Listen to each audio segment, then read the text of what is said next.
Donc, tu décides de partir aux États-Unis. Ouais, je pars aux États-Unis. Pourquoi tu décides de partir déjà?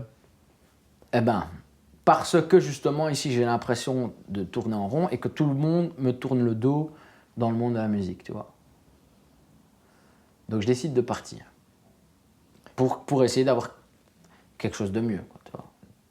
Conquérir les États-Unis d'Amérique. Voilà. Donc, premièrement, c'est dans le but de me développer là-bas musicalement. Sans avoir vraiment beaucoup de contacts, quoi. Juste au culot comme ça. Donc, tu es parti, d'abord, pourquoi les États-Unis? Pourquoi pas ailleurs? Bah parce que tu vois, les États-Unis, c'est là-bas que ça se passe, tu vois. L'industrie de la musique au niveau, tu vois, mondial, c'est là-bas que ça se passe, quoi. Los Angeles, c'est le centre de l'entertainment. Tu pars d'abord à Los Angeles, c'est ça? Ouais. Et je tombe amoureux de Los Angeles.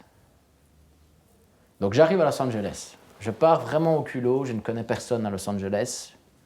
Hein, après, c'est bien après que j'ai le succès que j'ai eu. Tu vois, j'ai quasi plus aucun contact avec les gens de la musique. Je pars là-bas, sans visa donc. Et là, bon, déjà, je découvre avec ma perception d'un homme de 28 ans et non plus comme quand j'avais 17 ans, les USA. Donc le voyage me fait prendre conscience de plein de choses, mais peu importe, je vais là-bas pour la musique, je connais personne, et je sais juste qu'un de mes potes était à Los Angeles un petit peu avant, parce que lui aussi au culot, il avait contacté, parce qu'il lui restait l'email de David Guetta, qu'il avait rencontré une fois dans une soirée à Liège, qu'il avait contacté pour lui vendre son pote qu'il manageait, tu vois, qui est producteur, qui est un terrible producteur de musique, qui est justement devenu le producteur de David Guetta, tu vois, officiel. Ce gars-là, Timo, lui, il va là-bas à Los Angeles. Ils sont à San Francisco en vacances, il envoie un mail à David Guetta.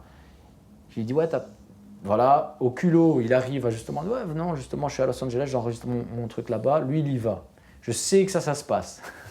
Moi, après, je retourne à Los Angeles et je demande aussi à Junior, mon pote, si il ne sait pas me brancher sur quelqu'un de Warner, tu vois, là-bas, à Los Angeles. Justement, en plus, à 500 mètres de la porte que je louais, tu vois. Le gars de Warner, quand je lui dis que je m'appelle Luca et que je suis un pote à Junior, il pense, parce que je mets Junior Team Guetta, tu vois. Il pense qu'en fait je fais partie de la Team Guetta, tu vois. Donc il m'ouvre ses portes, tu vois, il me dit, je lui demande si je peux avoir un rendez-vous, tu vois. Et donc je vais rencontrer ce gars-là à qui je fais écouter mes prods, tu vois.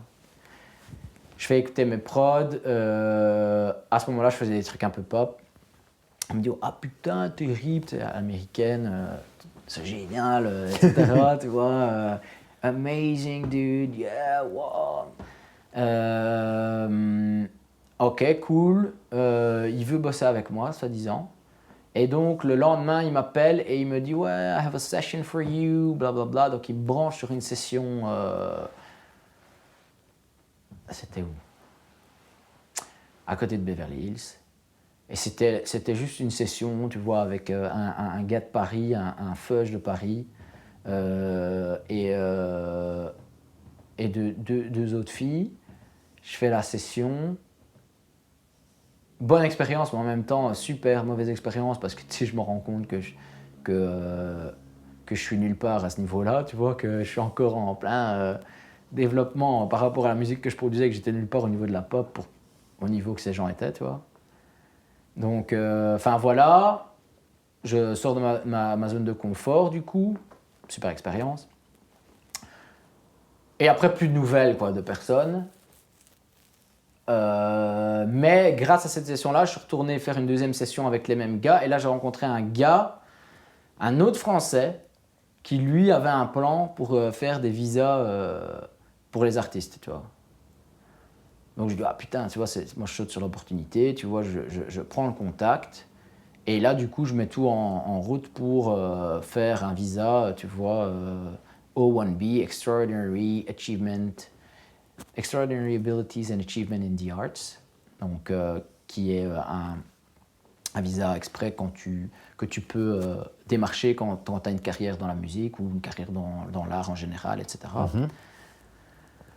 Je fais toutes la procédure avec l'avocat, tu vois. Je mets toutes mes économies là-dedans, tu vois. Mes économies d'iBlue et Core, c'était plus l'argent. C'était l'argent que mes parents avaient mis toutes les allocations. Ils ont toujours mis les allocations sur un compte, mes parents, tu vois. Ok. Ouais.